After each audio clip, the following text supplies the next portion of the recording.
இன்றைக்கு யாரோ பேசிக் கொண்டிருக்கிறார்கள். புதிதாக கட்சி தொடங்குகிறவர் பேசுகிறார். ஏற்கனவே ஆளுகின்ற கட்சி அவர்களும் பேசுகின்றார்கள். ஆனால் இங்க இருக்கின்ற மக்களுடைய எழுச்சி அடுத்த ஆண்டு நடைபெற்ற சட்டமன்ற பொது தேர்தலில் அதிமுக ஆட்சி அமைக்கும்.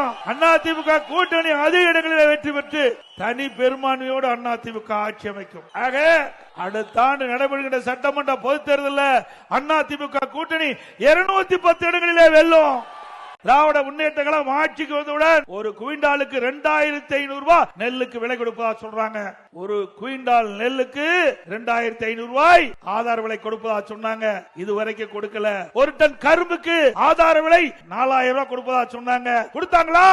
இப்படி விவசாயிகளை ஏமாற்றி வாக்குகளை பெற்று ஆட்சிக்கு வந்த பிறகு விவசாயிகளுக்கு துரோகம் செய்கின்ற அரசு திரு ஸ்டாலின் அரசு என்பதை நாம் எண்ணி பார்க்க வேண்டும். அது மட்டுமல்ல, விவசாயிகளுக்கு அதிமுக ஆட்சி இருக்கின்ற பொழுது 2 முறை தொடக்க வேளாண் கூட்டுறவு வங்கியிலே வாங்கிய பயிர்க்கடன் தள்ளுபடி செஞ்சோம். விவசாயிகளுக்கு 24 மணி நேரம் அவருடைய மின் மோட்டார் இயங்குவதற்கு தடையில்லா மின்சாரம் கொடுத்தோம். மும்முனை மின்சாரம் கொடுத்தோம். அதையும் நீங்க நிறுத்திட்டீங்க. ஆக விவசாயிகளுக்கு எந்த நன்மையும் செய்யாத ஒரே அரசாங்கம் திராவிட முன்னேற்ற கழக அரசாங்கம் என்பதை நாம் எண்ணி பார்க்க வேண்டும்.